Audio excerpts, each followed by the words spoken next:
আকাশবাণী আগরতলা স্থানীয় সংবাদ পড়ছে চন্দন লেখাপাল। এখনকার বিশেষ বিশেষ খবর হলো, রাজ্যে ত্রিস্তর পঞ্চায়েত নির্বাচনের মনোনয়নপত্র প্রত্যাহারের আজ ছিল শেষ দিন। রাজ্যের সমস্ত বিদ্যালয়গুলিতে আজ থেকে শিক্ষা সপ্তাহ কর্মসূচি শুরু হয়েছে। সংসদের বাজেট অধিবেশন আজ শুরু হয়েছে। আগামীকাল অর্থমন্ত্রী নির্মলা সীতারামন লোকসভায় 2024-2025 সালের কেন্দ্রীয় বাজেট পেশ করবেন। সরকার জানিয়েছে, গত 7 বছরে প্রশ্নপত্র ফাঁসের কোন প্রমাণ নেই এবং কথিত নিট ইউজি প্রশ্নপত্র ফাঁসের ক্ষেত্রে কিছুই লুকোনো হচ্ছে না। ঘরোয়া মহিলা ফুটবল লিগে বিশ্রামগঞ্জ প্লে সেন্টার চ্যাম্পিয়ন হয়েছে। এখন আসছে বিস্তারিত সংবাদে।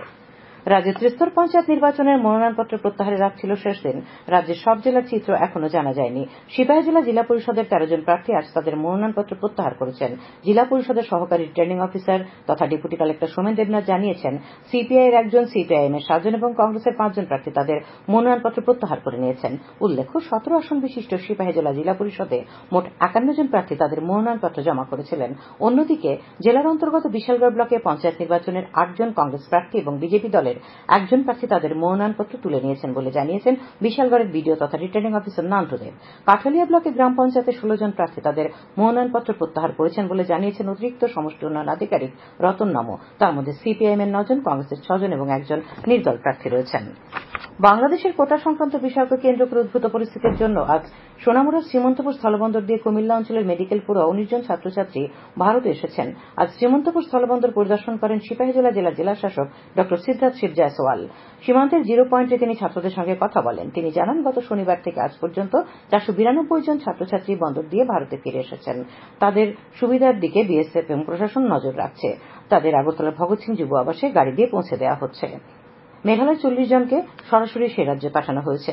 জেলাশাসকের সঙ্গে আজ শ্রীমন্তপুরে উপস্থিত ছিলেন বিএসএফ এর commandant Rakesh Sinha, assistant commandant Sunil Kumar Singh, সোনামুড়ার মহকুমা শাসক অরূপ দেব প্রমুখ। জাতীয় শিক্ষানীতি 2020 চতুর্থ বর্ষপূর্তি উদযাপন উপলক্ষে সারা দেশের সঙ্গে আজ রাজ্যের সমস্ত বিদ্যালয়গুলিতে শিক্ষা সপ্তাহ কর্মসূচি শুরু হয়েছে। আজ Agartala Umakanta English medium school পরিদর্শনকালে বিদ্যালয় শিক্ষা দপ্তরের অধিকর্তা নৃপেন্দ্র চন্দ্র শর্মা জানান, সপ্তাহব্যাপী এই কর্মসূচির অঙ্গ হিসেবে প্রতিদিন থাকছে নানা কর্মসূচি। তিনি বলেন, ক্রীড়া বিষয়ক কর্মসূচির দিন রাজ্যের প্রতিটি বিদ্যালয়ের সামনে ছাত্রছাত্রীরা ড্রাগের বিরুদ্ধে সচেতনতামূলক অনুষ্ঠানে অংশ নেবে। বুনিয়াদী শিক্ষা দপ্তরের নিপুণ ত্রিপুরা শাখার উদ্যোগে আগামীকাল থেকে সারা রাজ্যে শুরু হচ্ছে অনলাইন অ্যাসেসমেন্ট সার্ভে, চলবে 26শে জুলাই পর্যন্ত। উল্লেখ্য, প্রায় 47,000 ছাত্রছাত্রী নিয়ে সারা দেশের মধ্যে ত্রিপুরাতে এই প্রথম এই ধরনের সমীক্ষার কাজ করা হচ্ছে। এদিকে আগরতলা আইসিপি আজ 30 জন ছাত্রছাত্রী বাংলাদেশ থেকে আগরতলা এসে পৌঁছেছেন। এদের মধ্যে 5 জন নেপালের ছাত্রছাত্রী, বাকি 25 জন ভারতীয়। সাংসদ বিপ্লব কুমার দেব আজ লোকসভায় উদয়পুরের ত্রিপুরা সুন্দরী মন্দিরের প্রসাদ প্রকল্প তথা মাতাবাড়িকে নতুন রূপে সজ্জিত করার বিষয়ে কেন্দ্রীয় পর্যটন মন্ত্রী গজেন্দ্র সিং শেখাওয়াতের দৃষ্টি আকর্ষণ করেন। শ্রী দেব ভক্তদের সুবিধার্থে পারিপার্শ্বিক পরিকাঠামো উন্নয়নে অবশিষ্ট অর্থ বরাদ্দের মাধ্যমে নির্মাণ প্রক্রিয়া দ্রুত সম্পন্ন করার বিষয়টি উত্থাপন করেন। কেন্দ্রীয় পর্যটন মন্ত্রী বিষয়টি দ্রুত অগ্রগতির সম্পর্কে আশ্বাস দিয়েছেন বলে জানা গেছে। খাদ্য জনসংভরণ এবং ক্রেতা বিষয়ক দপ্তরের মন্ত্রী সুশান্ত চৌধুরীর পৌরোহিত্যে আজ এলপিজি সিলিন্ডার ও কেরোসিন তেল সরবরাহ সংক্রান্ত বিভিন্ন বিষয় নিয়ে মহাকরণে বৈঠক হয়।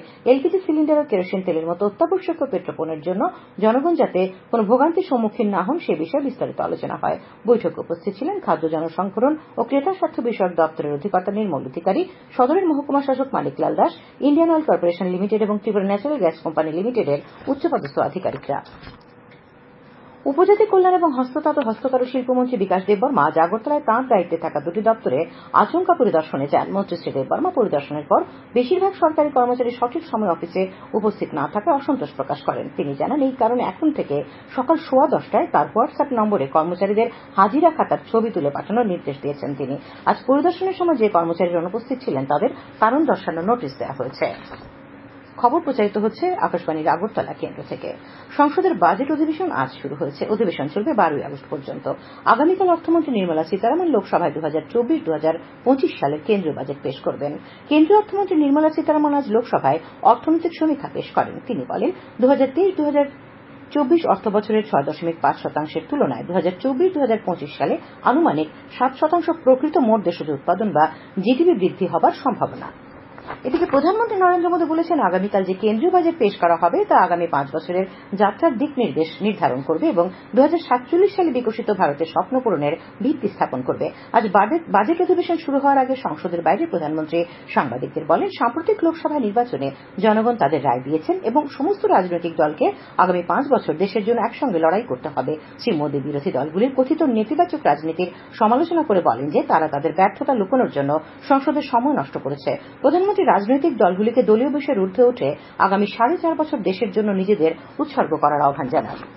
সরকার জোর দিয়ে বলেছে যে গত 7 বছরে প্রশ্নপত্র ফাঁসের কোন প্রমাণ নেই এবং কথিত নিট ইউজি প্রশ্নপত্র ফাঁসের ক্ষেত্রে কিছুই লুকোনো হচ্ছে না।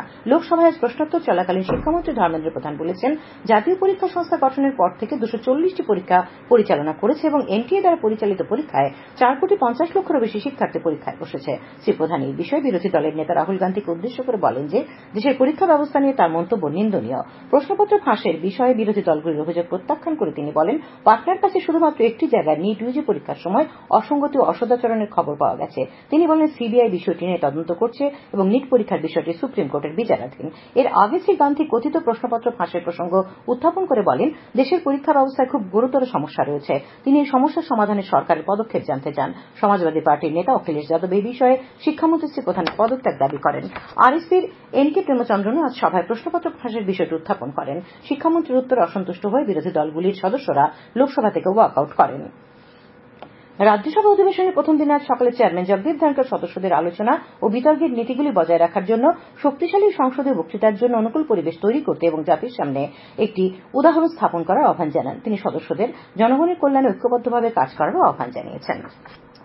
নতুন 3 ফৌজদারি আইন সম্পর্কে সাধারণ নাগরিকদের সচেতন করতে আজ সাব্রুমের মনোবঙ্কুল ভিলেজে এক শিবির হয়। মহকুমা আইন সেবা কমিটির উদ্যোগে আয়োজিত শিবিরে আলোচনা করেন আইনজীবী রাধিকা রঞ্জন বসাক সহ অন্যান্যরা। শ্রী বসাক বলেন, নতুন ফৌজদারি আইনে অত্যন্ত প্রয়োজনীয় সাক্ষী সুরক্ষার জন্য বিশেষ বিধান রয়েছে। এছাড়া কেউ মামলা নথিভুক্ত করলে পুলিশ তাকে 90 দিনের মধ্যে তদন্তের অগ্রগতি সম্পর্কে অবহিত করবে। ঊনকোটি জেলা সদর কৈলাসহরে আজ পূর্ণ শ্রাবণ যাত্রা উপলক্ষে সকালে মনু নদীর দশমী ঘাটে বিশেষ পূজার্চনা জল ভরা পর্ব হয়। ওই জল বহন করে প্রায় 11 কিলোমিটার খালি পায়ে হেঁটে শৈবতীর্থ ঊনকোটিতে পৌঁছন পুণ্যার্থীরা। ঊনকোটিতে ঊনকোটেশ্বর শিবের মাথায় জল ঢেলে অভিষেক পর্ব হয়। আগরতলাতে সেন্ট্রাল রোড শিববাড়ি, লক্ষ্মীনারায়ণ বাড়ি, ইন্দ্রনগর কালীবাড়ি সহ বিভিন্ন মন্দিরে পুণ্যার্থীরা আজ বিশেষ শিব পুজো করেন। মিড ডে মিল কর্মীদের সরকারি স্বীকৃতি দেওয়া সহ 10 দফা দাবিতে আজ শিক্ষা দপ্তরের সামনে বিক্ষোভ প্রদর্শন করে সিআইটির অন্তর্গত Tripura mid day meal workers union রাজ্য কমিটির সদস্যরা। সেখান থেকে এক প্রতিনিধি দল শিক্ষা দপ্তরের অধিকর্তার কাছে ডেপুটেশন প্রদান করে। তাদের দাবিগুলির মধ্যে রয়েছে বাজারের সঙ্গে সঙ্গতি রেখে বেতন বৃদ্ধি, মিড ডে মিল কর্মীদের প্রতি বছর পোশাক ও উৎসব এক্সগ্রেসিয়া দেওয়া ইত্যাদি।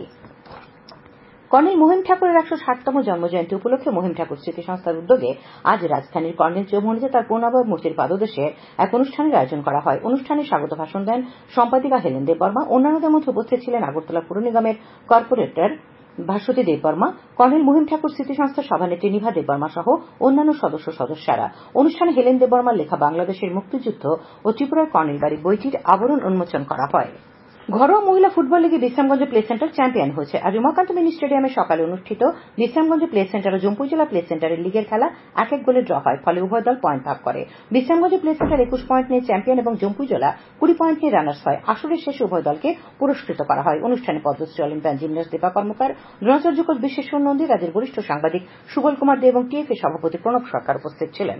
ঘরোয়া দ্বিতীয় ডিভিশন লিগ ফুটবল খেলায় আজ কল্যাণ সমিতি জয়লাভ করেছে। উমাকান্ত মিনি স্টেডিয়ামে অনুষ্ঠিত খেলায় কল্যাণ সমিতি 9-1 গোলের বড় ব্যবধানে বীরেন্দ্র ক্লাবকে হারিয়ে দেয়। আবহাওয়া আগামীকাল আকাশ সাধারণত মেঘাচ্ছন্ন থাকবে। 2-1 জায়গায় বজ্র বিদ্যুৎ সহ হালকা বৃষ্টি হতে পারে। তাপমাত্রা সর্বোচ্চ 32 ডিগ্রি সেলসিয়াস এবং সর্বনিম্ন 27 ডিগ্রি সেলসিয়াসের কাছাকাছি থাকবে। আজ সর্বোচ্চ তাপমাত্রা ছিল 32.1 ডিগ্রি সেলসিয়াস এবং আজকের সর্বনিম্ন তাপমাত্রা দেখা গেছে 26.8 ডিগ্রি সেলসিয়াস। শেষ করার আগে খবরের বিশেষ অংশগুলি আরেকবার।